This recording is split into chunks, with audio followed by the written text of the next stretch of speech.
একটা পরিবার ভাঙতে সবসময় বড় কোনো ঘটনা লাগে না। কখনো একটি কঠিন কথা, একটি ভুল বোঝাবুঝি কিংবা একটু অভিমানই যথেষ্ট। যে ঘরে একসঙ্গে হাসির শব্দ ছিল সেখানে একসময় নেমে আসে নীরবতা। একই ছাদের নিচে থেকেও মানুষগুলো হয়ে যায় একে অপরের কাছে অনেক বেশি অপরিচিত। স্বামী স্ত্রীর দ্বন্দ্ব, ভাই বোনের বিরোধ, শ্বশুর বাড়ির টানাপোড়েন কিংবা সম্পত্তি নিয়ে বিবাদ, ছোট একটি সমস্যা যখন সময় মতো সমাধান হয় না, তখন সেটি একসময় সম্পর্কের দেয়াল হয়ে দাঁড়ায়। অথচ পরিবার মানে শুধু রক্তের সম্পর্ক নয়, পরিবার মানে আশ্রয়, ভালোবাসা, ক্ষমা এবং বিপদের সময় একে অপরের পাশে দাঁড়ানোর গল্প তৈরি করা। আজকের বিষয় পারিবারিক দ্বন্দ্ব নিরসনে করণীয়। সুপ্রিয় দর্শক শ্রোতা, কাছে দূরে বিশ্বজুড়ে যে যেখানে আছেন সবাইকে স্বাগত জানাচ্ছি যমুনা টেলিভিশনের নিয়মিত আয়োজন in the name of Allah with BRB cables অনুষ্ঠানে। আপনাদের সাথে আছি আমি নিজাম বিন মুহিব। অনুষ্ঠানটি টিভি সেটের পাশাপাশি যমুনা টেলিভিশনের ফেসবুক পেজে সরাসরি সম্প্রচারিত হচ্ছে। দর্শক, আপনারাও যোগ দিতে পারেন আমাদের সাথে এই আয়োজনে। আমাদের এই গুরুত্বপূর্ণ আয়োজনের আজকের সম্মানিত অতিথি মুফতি মোহাম্মদ আলী, চেয়ারম্যান মাদ্রাসাতুল হিদায়া, ফেনী। আসসালামু আলাইকুম রহমতুল্লাহ। ওয়ালাইকুম আসসালাম রহমতুল্লাহ। মোহতারাম, কেমন আছেন? আলহামদুলিল্লাহ, আপনি কেমন আছেন? আলহামদুলিল্লাহ, আমরাও ভালো আছি। আপনাকে যমুনা টেলিভিশনের এই চমৎকার আয়োজনে স্বাগত জানাচ্ছি। জাযাকুমুল্লাহ খাইর। বারাকাল্লাহ ফিক। উস্তাদ, শুরুতেই আপনার কাছ থেকে আমরা জানতে চাইব, এই যে পারিবারিক দ্বন্দ্ব, পরিবারে অশান্তি, এই অশান্তির মূল কারণ কি একে অপরের সাথে মতের অমিল, নাকি অহংকার, নাকি ইগো, নাকি ক্ষমা না করার মানসিকতা? আসলে কোনটা? জি আলহামদুলিল্লাহ, আপনি খুবই গুরুত্বপূর্ণ একটি পয়েন্ট তুলে ধরেছেন।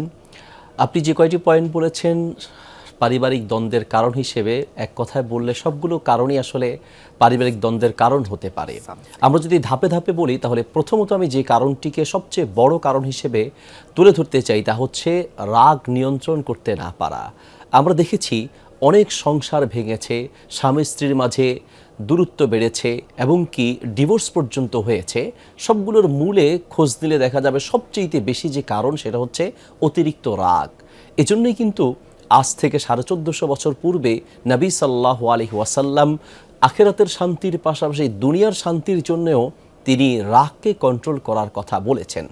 নবী সাল্লাল্লাহু আলাইহি ওয়াসাল্লাম বলেছেন, তোমরা সবচেয়ে বেশি যে বিষয়টাকে সতর্ক করেছেন যে বিষয়টার ব্যাপারে, তা হচ্ছে লা তাগদব, রাগ করো না। একজন সাহাবী ডান দিকে, বাম দিকে, সামনে পিছনে চারদিক থেকে এসে বারবার উপদেশ চাচ্ছেন, আউসিনি ইয়া রাসূলুল্লাহ, আমাকে আপনি উপদেশ দিন, আমি কোন আমলটি বা কোন আখলাক বা কোন গুণটি আমি আঁকড়ে ধরবো।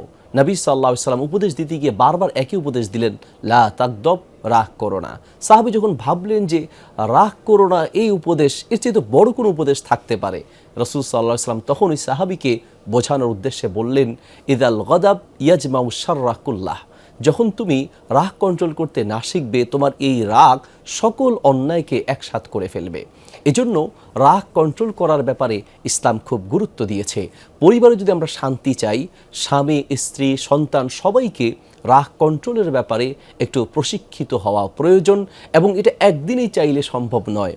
সারাদিন না খেয়ে থাকা সম্ভব, সারাদিন রোজা রাখা সহজ, সারা রাত ধরে তাহাজ্জুদ পড়া সহজ, কিন্তু রাগ উঠলে সে রাগটাকে কন্ট্রোল করা এতটা সহজ নয়। রাগ কন্ট্রোল করা সহজ নয় বলেই রাগ কন্ট্রোলের অনেক ফজিলতের কথাও নবী সাল্লাল্লাহু আলাইহি ওয়াসাল্লাম বলেছেন। নবী সাল্লাল্লাহু আলাইহি ওয়াসাল্লাম বলেন, সহিহুল জামি কিতাবে হাদিসটি আছে, তিনি বলেন, মান কাযিবা গায়জান, যে ব্যক্তি নিজের রাগকে কন্ট্রোল করলো, ওয়া হুয়া ইয়াস্তাতিউ আন ইউনাফিজাহু, সে যদি চায় রাগটাকে বহিঃপ্রকাশ ঘটাতে পারে, একটু রাগ উঠেছে স্ত্রীর গায়ে হাত তুলতে পারে, সন্তানদের গায়ে আঘাত করতে পারে, অথবা গালাগালি করতে পারে, কিন্তু না, সে তার রাগকে কন্ট্রোল করলো। এই আমলটি যদি করে বা এইভাবে নিজের রাগকে কন্ট্রোল করে, নবী সাল্লাল্লাহু আলাইহি ওয়াসাল্লাম বলেন, মালা আল্লাহু কলবাহু রিদান ইয়াউমাল কিয়ামাহ, কিয়ামতের মাঠে আল্লাহ তার অন্তরকে সব ধরনের খুশি দিয়ে পরিপূর্ণ করে দিবেন। সুবহানাল্লাহ। তার মানে আপনি যা চাইবেন তাই আল্লাহর কাছে পাবেন, যদি নিজের রাগটাকে কন্ট্রোল করতে আপনি পারেন। এই যে ফজিলত, এটার কারণ হচ্ছে আসলে এই রাগটা কন্ট্রোল করা অতটা সহজ নয়।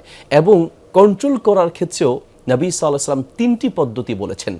আমরা দেখি যে স্বামীর একটু রাগ হলেই স্ত্রীর গায়ে হাত তোলা শুরু করে দেয়, স্ত্রী একটু রাগ করলেই বাপের বাড়িতে চলে যাওয়ার সিদ্ধান্ত নেয়, এবং ছোটোখাটো বিষয়ে দেখা যায় রাগ করে ডিভোর্স লেটার রেডি করে ফেলে এবং মা বাপ তুলে গালাগালি করে।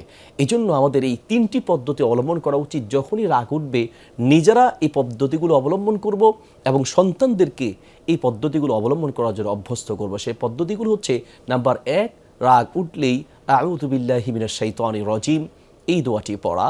2 নম্বর হচ্ছে রাগ উঠলেই উজু করে নেয়া। নবী সাল্লাল্লাহু আলাইহি ওয়াসাল্লাম বলেছেন, ইদা কদিবতা ফাতাওয়াদ্দা, যখনই তোমার রাগ উঠবে তখন তুমি উজু করে নিবে। 3য় পদ্ধতি হচ্ছে অবস্থান চেঞ্জ করা, অর্থাৎ আমরা দাঁড়িয়ে থাকলে বসে যাব, বা বসা থাকলে শুয়ে যাব, বা দাঁড়িয়ে যাব, অথবা স্থানটা পরিবর্তন করব। এইভাবে নিজের রাগকে কন্ট্রোল করা শিখতে হবে। পারিবারিক দ্বন্দ্ব নিরসনের জন্য নিজের রাগকে কন্ট্রোল করার এই অভ্যাস পরিবারে গড়ে তোলা উচিত। নিজের সন্তানদের মধ্যেও ছোট ছোট বিষয়ে প্রচণ্ড রেগে গিয়ে আমরা এমন এমন শব্দ বলে বসি যেগুলো আসলে সংসার ধ্বংসের অন্যতম কারণ হয়ে যায়।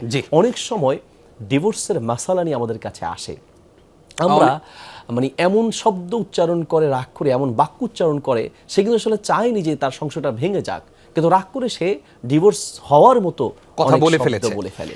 অনেক ধন্যবাদ আপনাকে, খুবই গুরুত্বপূর্ণ বিষয়ে আপনি উপস্থাপন করেছেন। জানতে চাই যে শ্বশুর বাড়ি বনাম বাবার বাড়ি, এই যুদ্ধে লিপ্ত আমাদের স্বামী স্ত্রী উভয় পক্ষই, ইসলামের আসলে সীমারেখা কি? ইসলামের দায়িত্ব বন্টনের ক্ষেত্রে ইসলাম স্বামীকে কি দায়িত্ব দিয়েছে, স্ত্রীকে কি দায়িত্ব দিয়েছে শ্বশুর বাড়ি বনাম বাবার বাড়ির ক্ষেত্রে? আচ্ছা, মাশাআল্লাহ, যদি শ্বশুর বাড়ি বনাম বাবার বাড়ির ক্ষেত্রে আমরা বলি, তাহলে স্ত্রীর ক্ষেত্রে বা মেয়ের ক্ষেত্রে সে তার স্বামীর কথাকে প্রাধান্য দিতে হবে। হ্যাঁ, মা বাপকে মা বাবার জায়গায় শ্রদ্ধা করতে হবে, কিন্তু স্বামীকে সে খুশি করার জন্য সর্বাত্মক চেষ্টা করবে।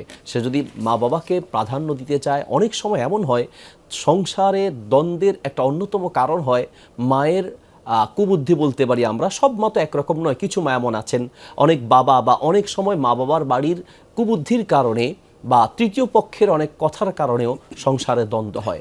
একজন স্ত্রীর দায়িত্ব হচ্ছে সে তার মা বাবাকে সম্মান করবে, কিন্তু স্বামীকে অবহেলা করে নয়, স্বামীর কথাকে প্রাধান্য দিবে এবং নিজের মা বাবাকে সে যেই দৃষ্টিকোণ থেকে সম্মান করে, স্বামীর মা বাবাকেও সেই রকমটাই সম্মান করা উচিত। একজন স্ত্রী যদি তার শ্বশুর শাশুড়িকে নিজের মা বাবার মতো সম্মান করে, তাহলে আমরা আশাবাদী সেই শ্বশুর শাশুড়িও তার ছেলের বউকেও ইনশাআল্লাহ নিজের মেয়ের মতো সম্মান করবে। দুদিকে ভুল বোঝাবুঝি আছে।